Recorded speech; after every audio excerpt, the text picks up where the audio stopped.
एक पावन चरित्र है श्री भक्त गोपाल चरवाहे का। पहले ऐसा हुआ करता था कि सबकी गायें जैसे चराए तो सब लोग अन्न आदि जो है उसके घर भिजवा देते थे और गायें छोड़ देते थे। वो ग्वाला ही कहा जाता था। सैकड़ों लोगों की गायें चराता था और उसके घर में अन्न आदि जो आवश्यक सामग्री है भिजवा दी जाती थी। ना तो एक अक्षर वो पढ़ा लिखा था और ना कभी उसने भगवान का नाम या कोई चर्चा सुनी थी। उसके कोई परमार्थ से संबंध ही नहीं था। बस गाय चराते थे, जंगल में रहते थे, पत्नी भोजन पहुंचा देती थी और परिवार चलाने के लिए गांव के लोग दे देते थे अन्न, क्योंकि सबकी गाय चराते थे। ना तो उसको किसी धर्म का ज्ञान था, ना किसी साधना का ज्ञान था। एक दिन देखा जंगल से एक मंडली जा रही संतों के, वो श्री राम जय राम जय जय राम, श्री राम जय राम ऐसे कीर्तन। संत जन पहले मंडली बना के चलते थे तो नाम कीर्तन पद कीर्तन ऐसे। उसको बड़ा आनंद आया। उसको लगा कि इतने झूम झूम कर संत जन गा रहे हैं, किसी से बात नहीं की, पकड़ लिया। अब पूरा तो नहीं, बस उतना राम राम राम राम ऐसे करने लगा। देखो कई बार कहा है यदि आप बिना गुरु मंत्र के भी नाम जप करेंगे तो नाम जप आपको गुरु तक पहुंचा देगा, क्योंकि गुरु प्रदत्त नाम भगवत साक्षात्कार कराता है। 50 वर्ष की अवस्था लगभग हो गई थी। कभी कोई तीर्थ याटन, धर्म कार्य, शास्त्र स्वाध्याय, सत्संग कुछ नहीं। देखो कृपा, विश्वास। अब वो अलौकिक ढंग से नाम में मिठास लगने लगी उसको, तो जोर जोर से कभी कभी नाच पड़ता, चरवाहा ना गाता, तो और जो लोग थे उसका उपहास करते। अरे नरक में भी ठौर नहीं मिलेगी, जिंदगी में कुछ पुण्य नहीं किया, ये ऐसे लोग बहुत उपहास करने वाले। ऐसे करने से क्या मिलेगा, ना हमसे कुछ हो जाएगा। उसने कहा हमने तो कभी सोचा ही नहीं कि कुछ होगा, हम तो ऐसे ही गा रहे। पर ये लोग उपहास कर रहे हैं, क्या गलत है क्या ऐसा गाना? जब तक दृढ़ ज्ञान नहीं होता तब तक माया फिसला सकती है। उसने कहा कि हम किसी लाभ के लिए, बैकुंठ जाने के लिए या कोई लाभ के लिए नहीं जपते, हमें तो अच्छा लगा, वो गा रहे थे संत जन तो हम गाने लगे।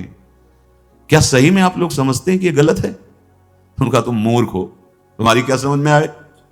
और उपहास करते उसका। उसके मन में एक बात आई, कोई ये प्रमाण दे दे मुझे कि ये जो मैं संतों के मुख से सुना नाम, ये परम सत्य है, ये परम सुखकारी है, और इससे क्या वैकुंठ मिल जाएगा? कोई तो मिले मुझे। और जब किसी के हृदय में ऐसी आकांक्षा होती है तो वही मिल जाते हैं जो सबके हृदय की जानते हैं।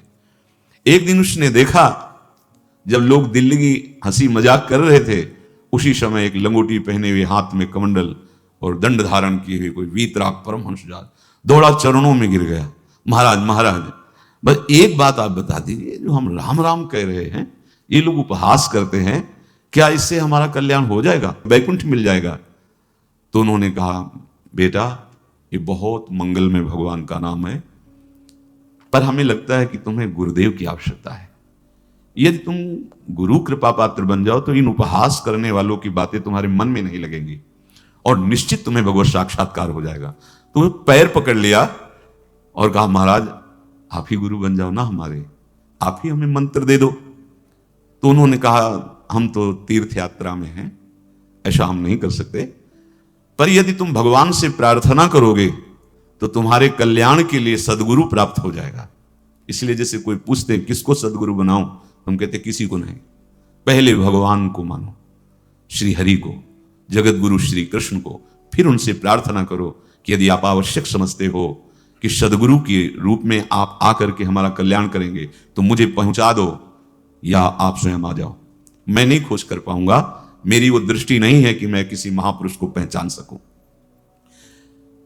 मैं तुमसे सत्य कहता हूं, सदगुरु की जो शरण में हो गया तो उसके जीवन नौका की डांट सदगुरु अपने हाथ में ले लेते हैं। फिर उसको कोई भय, कोई उपहास, कोई लज्जा नहीं सताती, वो सुखपूर्वक इस दुखद अपार संसार समुद्र से पार हो जाता है। पर बेटा तेरे ऊपर भगवान की बड़ी कृपा है, क्योंकि तू संतों को मानता है, तू मेरी बात पर विश्वास कर ले, अंदर से तू एकांत में रो, तुझे सदगुरु मिल जाएंगे। अब ऐसा कहकर वो अपने राह में चले तीर्थ यात्रा के लिए। अब वो खोजता, एकांत में बैठकर देखता, कभी कभी वो पेड़ पे चढ़ जाता कि कोई संत तो नहीं आ रहे हैं। अब उसके लिए वहां भोजन पहुंच जाता, पाता, गाय देखता और बस खोज करता कि सदगुरु आ जाए, सदगुरु आ जाए।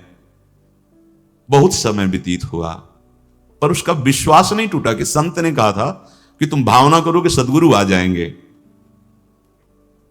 भगवान सदगुरु बन करके आ गए, वही है सदगुरु। देखा सामने से बड़े तेजस्वी महात्मा बड़े तीव्र गति से आ रहे हैं, वो दौड़ा, गुरुदेव गुरुदेव, चरणों में लौट गया। चरणों में जे ही गिरा तो एक बिजली सी दौड़ी उसके हृदय में। अब बात बन गई, गुरु मिल गए, वो खड़े हो गए। देखते ही सात्विक भाव उत्पन्न हो रहा है, आंसू निकलने लगे। देखते ही मन में आया कि जो संत कह रहे थे सदगुरु मिल जाएंगे, यही हमारे सदगुरु हैं। हृदय में उत्साह, आतुर आवाज, प्रभु मुझे भवसागर से पार करने वाला गुरु मंत्र दे दो। ऐसे थोड़ी दीक्षा दी जाती कि गली चलते दी जाए, दूंगा। जा पहले स्नान करके आ, फिर एकांत स्थान में बैठेंगे, फिर तेरे को उपदेश देंगे। बोला महाराज मैं जंगली आदमी हूं, गाय चराता हूं, हमारा घर बार से कोई आना जाना नहीं, यही भोजन आ जाता है। संत ने कहा अच्छा स्नान करो। स्नान करके आए, एक पेड़ के नीचे, भाई मैं तुझे कुछ नियम दूंगा, कुछ शर्त। तो महाराज गंवार आदमी है, ना हम आपका कोई नियम पालन कर पाएंगे, ना कोई व्रत पालन कर पाएंगे, ना कोई साधना कर पाएंगे। आप देख लो हमारी हालत, 50 साल का हूं, पढ़ा लिखा बिल्कुल नहीं, कोई धर्म कर्म नहीं जानता, गाय चराता हूं।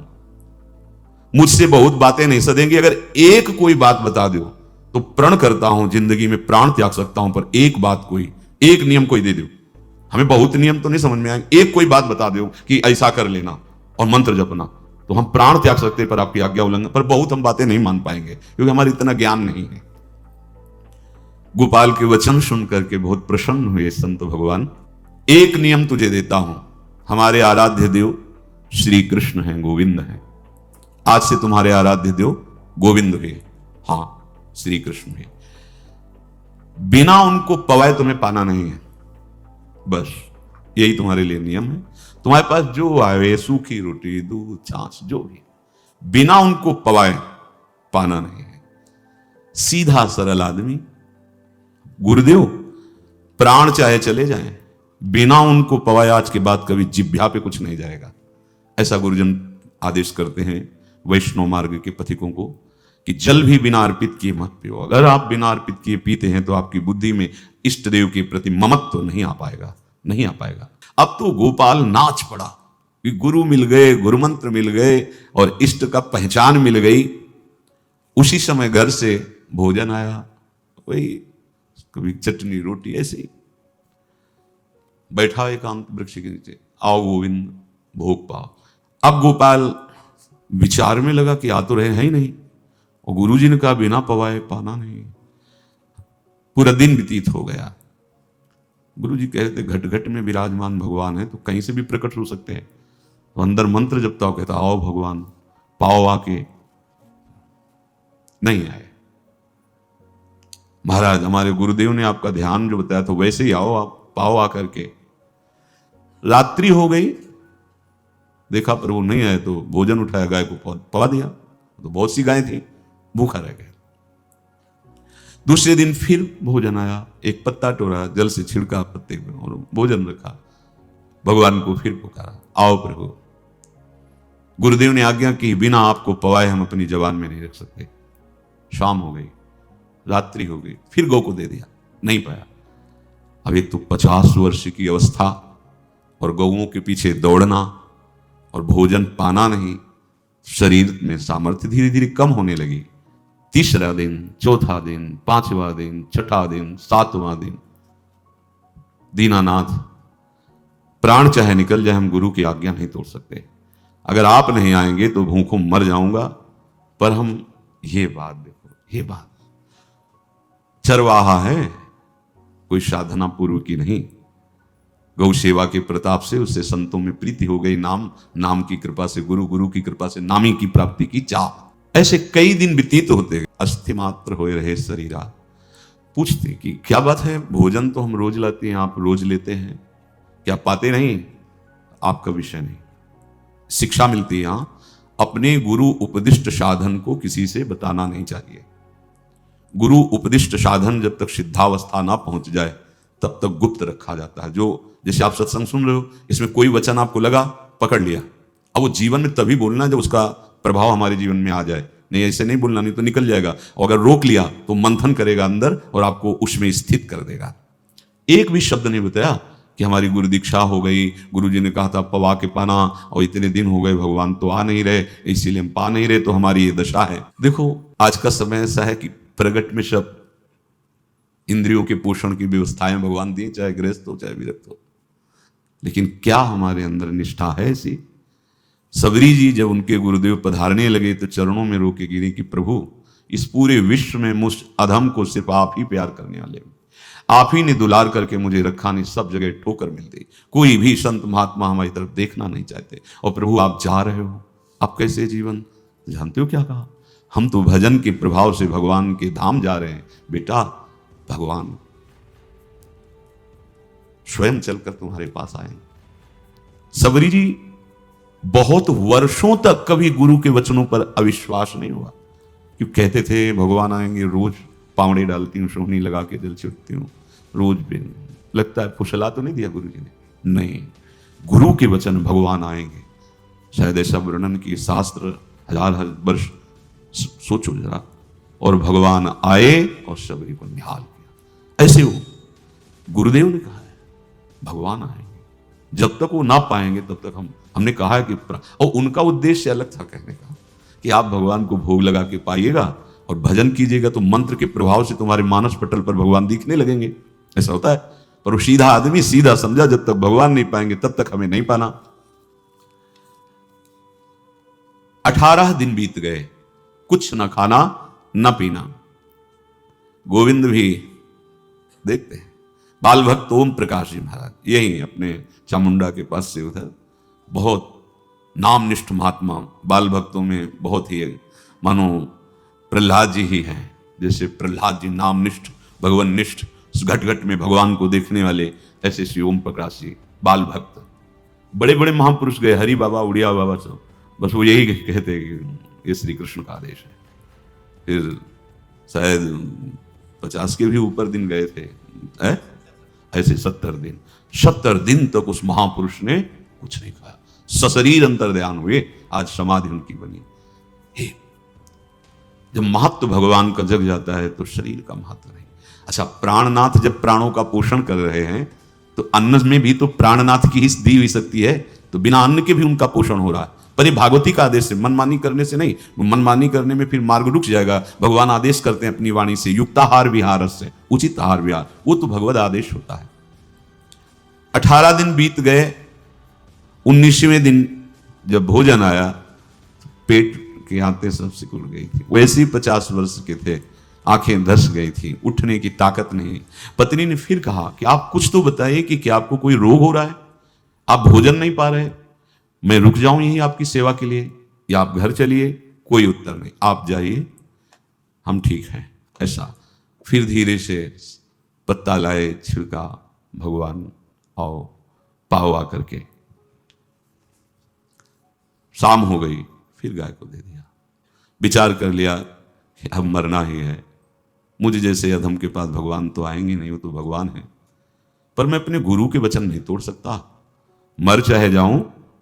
27 दिन व्यतीत हो गए, एक कवल भी अन्न नहीं पाया। न चलने की शक्ति थी, न पत्ता लाने की शक्ति थी, न जल छिड़कने की शक्ति थी। जिस पात्र में भोजन लाई थी, लेटे ही लेटे खोला और कहा, प्रभु मुझे पता है आप इस शरीर से नहीं मिलोगे, पर आप जान लो मैं अपने गुरु की आज्ञा का उल्लंघन नहीं करूंगा।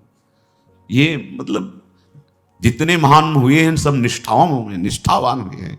अपने लोग फिसड्डी हैं, जरा सा कोई दुख, जरा सा कोई सुख, फिसल जाते हैं। प्राण अनंत जन्मों की बिगड़ी 27 दिन क्या होते हैं? क्या होते 27 दिन? अनंत जन्मों का जमा कूड़ा करकट भगवान साफ कर रहे हैं। यस, जो तन्मयता, गुरु निष्ठा, जो प्राण भूख से व्याकुल, सब भस्म हो रहे हैं पाप अनंत जन्मों के। अनंत जन्म, जैसे हम सोचे कि भगवान इतने निर्दयी कैसे हैं? नहीं निर्दयी, आत्मा को कुछ फर्क नहीं पड़ता। और शरीर ने जो किए हैं जन्म जन्मांतरों के, वो निष्ठा के कारण दुख नहीं पहुंचेगा।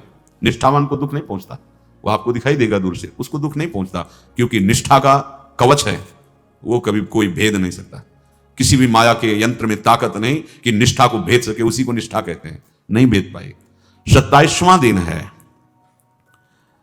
पति की दशा देख करके कहा स्वामी अब तो आप कहोगे भी तो मैं नहीं जाऊंगी, हम आपकी दशा, इशारे से कहा आज भर चली जा, क्योंकि उसको लग रहा था आज प्राण निकल जाएंगे, आज भर चली जा, फिर कल से जैसी तेरी आज चली जा। इशारे से बोलने की भी सामर्थ्य नहीं थी। गोपाल के आंसुओं की धारा चल रही, पड़े पड़े धीरे से खोला जो भोग है, और अंतस्थल, आज बोल भी नहीं पा रहे, अंतस्थल से कह रहे प्रभु अब चाहे आके पालो या लिवा जाके पवा देना, देख लो आप, आखिरी है, आके पालो या लिवा जाना और अपने यहां पवाना, क्योंकि हमारे यहां तो पाए नहीं आप। बड़े प्रेम से अंदर से आवाज आई, गोपाल आंख खुली, क्योंकि बोलने की हिम्मत नहीं, ये अंदर से प्रार्थना की थी। गोपाल वो अमृतमय, गुरुदेव ने कहा था कि उनकी वाणी से अमृत बरसता है। एकदम आंख खुला, देखा वही पीतांबर, वैसे ही मोर मुकुट, वही मुरली, वही करधनी, वैसे ही नूपुर, वैसे ललित त्रिभंगी। गुरुदेव ने जैसा वर्णन किया था वैसा ही सुंदर रूप गोपाल के सामने प्रभु। मुखमंडल की मनोहरता देखकर निहाल हो गए, ये निहाल कर देंगे। थोड़ी पीड़ा सहना सीखो, सहत सहत बाढ़े भगति, ग्रहतन गुरु हितगार, ग्रहतन गुरु हितगार हार अपनी करिमा। सेवक जी कह रहे हैं देखो, ग्रहतन गुरु हितगार हार अपनी कर, तन मन प्राण गुरु वचनों पर न्यौछावर, जो भी सहना पड़े सहूंगा। मिल गए प्रभु, प्रभु दूर नहीं है। प्रिया प्रीतम बहुत कृपालु हैं। मानो करोड़ करोड़ काम की सौंदर्यता को हे करते हुए प्रभु के लावण्य का प्रकाश हो रहा है। मनहारिणी मुरली, जैसे कहा था अधरों में रख, वैसे अधरों में विराजमान। अच्छा खास बात ये, ना कोई गाय देख पा रही, नहीं कोई और चरवाहा देख पा रहा है। ये भगवान, जैसे सभा में किसी से बात करें, भगवान किसी से मिले तो पास बैठा व्यक्ति भी नहीं देख पाएगा, ना जान पाएगा, क्योंकि प्राकृतिक इंद्रियां, प्राकृतिक शरीर, और वो चिदानंद में, वो तो जिसको दर्शन देंगे तो पहले दृष्टि प्रदान करते हैं। भगवान जिससे मिलते हैं पहले दृष्टि प्रदान करते हैं, तो गुरु रूप से दृष्टि प्रदान, ये जो अंतर में पुकारा ना, वो अंतर दृष्टि खुल गई, सामने देखा। इतना सुंदर विश्व मोहिनी भगवान श्री हरि का ललित त्रिभंगी रूप कि गोपाल की आंखें नहीं टिकी। इतना सुंदर रूप, आंखें भगवान के तेज के आगे बंद हो गई। जब भी बंद हुई तो देखा मानस पटल पर वैसे ही ललित त्रिभंगी, फिर खुला देखा सामने भगवान मुस्कुराए, सामर्थ्य प्रदान की। देखो अर्जुन के साथ ही तो खेलते हैं भगवान सखा भाव से, रथाक रहे हैं, लेकिन भगवान का विराट स्वरूप देखने की सामर्थ्य अर्जुन में थी क्या? दिव्य दृष्टि प्रदान की। फिर भी कांप रहे थे अर्जुन जी, भगवान की दिव्य दृष्टि संपन्न नेत्रों से उस विराट महिमा को देखकर कांप रहे थे अर्जुन। ये तो माधुर्य रूप प्रभु का है। उसने मानो इशारा किया प्रभु को कि हमारी सामर्थ्य में मैं शकील कर आ जाऊं, नजदीक आप आ जाओ। आ गए, अपना माथा प्रभु के चरणों में रखा, आंसुओं से भगवान के चरणों का प्रक्षालन कर रहा है। देखो गांव का गाय चराने वाला ग्वारा, जिसको कोई धर्म कर्म का ज्ञान नहीं, कोई भक्ति का ज्ञान नहीं, कोई शास्त्र का ज्ञान नहीं, भगवान ने फिर उसको उठाया और अपने हृदय, ज्यों हृदय से लगाया, अष्टपुष्ट स्वस्थ सब, अंतर बाहर पूर्ण, कोई पीड़ा नहीं, कोई दुख नहीं, बिल्कुल तेजस्वी स्वरूप। भगवान की स्पर्श की महान सामर्थ्य है। बाली ने बहुत मारा ना सुग्रीव को, तो कर परसात सुग्रीव शरीरा, जे इस पर सारी पीड़ा गई। भगवान अमृत सावी है, भगवान दिव्य चिदानंद भाव देने वाले हैं। अब तो सुरमुनि वांछित प्रभु की छाती से लपटा रहा है। ये ऐसा ना सोचो कि कहानियां हैं, ऐसा नहीं। ये सत्य विषय आप भी प्राप्त कर सकते हैं, इसी के लिए रोज सत्संग होता है।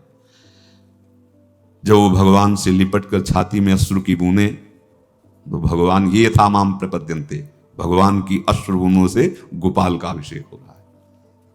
मानो सुदामा मिलन हो रहा है जैसे। भगवान को दैन्य बहुत प्रिय है। तभी भाई जी महाराज कहते हैं पद में कि बुद्धिहीन बना दो हे भगवान, हमें बुद्धिहीन बना दो। ये जो बहुत बुद्धि चलती है ना, इसके लिए दौड़ भाग है। नहीं, सीधे प्रभु हमारे हैं, हम प्रभु के हैं। नाम जप आश्रय भगवत प्राप्ति निश्चित। भगवान बोले, प्यारे गोपाल अब तो रो मत, देख मैं तेरे प्रेम में पकी हुई ये जो सूखी रोटियां हैं अभी पाता हूं। और भगवान बैठ गए और उसके घर की जो रोटी थी उसे भी।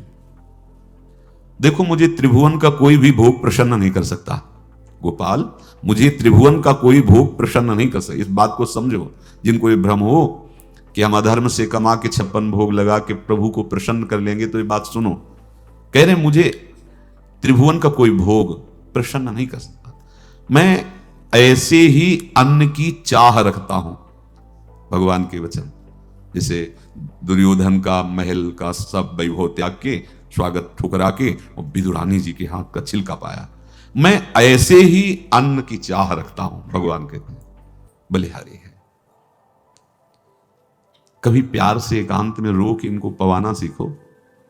भले आप इतनी कटोरी में सब्जी 2 रोटी, अगर दैन्य भाव से कि नाथ कहां आप और कहां कैसे आपको पवाएगा, जो छवि है ना, पंखा करते जाओ ऐसे बीच बीच में जल पिला, देखो ना, ये था माम प्रपद्यन्ते तास्तते वजम। आप जैसा मानोगे वैसा ही वो व्यवहार करेंगे, पक्का समझ लो। गोपाल जो सच्चे हृदय से मुझे पुकारता है मैं अवश्य उसको मिलता हूं, जो प्रेम पूर्वक मुझे पवाता है मैं अवश्य उसका पाता हूं। पत्रम पुष्पम फलम तोयम ये में भक्त्या, भक्ति पूर्वक जो पवाया। भक्ति पूर्वक का मतलब दैन्य। अभक्त में अहंकार होता है, देखो ये किया मैंने, वो भगवान स्वीकार नहीं करते। वो आपका शुभ कर्म बन सकता है, अब वो भी धर्म से कमाई की है तो, पर भगवान की प्रसन्नता का हेतु होगा दैन्य। जहां भी देखो हमारे स्वामी को, जहां भी देखो दैन्य में बिके हुए पाए गए, दैन्य में। और ये दैन्य किसी बाजार में नहीं मिलती, ये दैन्यता बनावटी नहीं होती, ये वस्तुतः हृदय की होती, भगवत प्रदत्त ही होती है। पर जो संत सदगुरुदेव की आज्ञा का अक्षरशः पालन करे तो इस दैन्य का निश्चित प्रादुर्भाव हो जाएगा, अहंकार गलित हो जाएगा। वत्स, मैं किसी भी वस्तु का कभी भूखा नहीं हूं। मानो गोपाल के बहाने से हमको समझा रहे हैं क्या चाहिए भगवान को, क्या चाहिए। कुछ भी कर लो, माना कि तुम तात्कालिक वर्तमान दुख को मिटा सकते हो, तात्कालिक, लेकिन संपूर्ण दुखों को मिटाने के लिए हरिनाम गरज रहा है, राधा नाम गरज रहा है। आपसे प्रार्थना है, समझो इस बात को, कलयुग केवल नाम आधारा। देखो सुन के राम राम शुरू किया, मिल गए सिद्ध सदगुरुदेव, दे दिया मंत्र, बता दी निष्ठा, और मिल गए भगवान। और भगवान कह रहे हैं अब तेरे जीवन में कभी दुख का लेस नहीं रहेगा, तू अब घर जा, अब किसी की गाय चराने की जरूरत नहीं है, कुल परंपरागत तेरे लक्ष्मी बढ़ती रहेगी, तुझे कुछ करने की जरूरत नहीं। देखो बड़े बड़े सोने के पहाड़ किसी सुनार ने बनाए क्या? प्रभु ने तो बनाया। भगवान हंसते हंसते समझ ही नहीं पाए और अंतर्धान हो गए। अभी गोपाल कुछ अपने मन भर के देख नहीं पाया था, कह नहीं पाया था, भगवान अंतर्धान हो गए। अब तो चिल्ला चिल्ला के रोने लगा और विवश होकर आंख मूंदी तो देखा उसके मानस पटल पर छाए। अब तो राजी हो गया कि ये मेरे प्रभु ऐसी जगह विराजमान हो गए, कोई देख नहीं पाएगा, हम रोज बात करेंगे, रोज दर्शन करेंगे। नारायण या गौर श्याम को हृदय निकुंज बसइए। तो इसलिए धैर्य धारण करके कितना भी कष्ट हो अब पीछे मत हटो, फिसलो मत। माया अपने पार्षदों को भेजेगी। प्रभु का चिंतन छूटे वो कुछ भी स्वीकार नहीं। प्रभु का चिंतन होते हुए जो हो रहा है उनका सृष्टि का कार्य है, जो जो जिसको सेवा दी हो रहा है। हमारा प्रभु का आश्रय अगर बदला किसी व्यक्ति का आश्रय या किसी अन्य का आश्रय, बहुत घाटा हो जाएगा। अपने इस मन को देखते रहिए कि ये प्रभु को प्रथम नंबर में रखता है या द्वितीय नंबर में। हमें तो लगता है हो सकता है चौथे पांचवें नंबर पे रखता हो।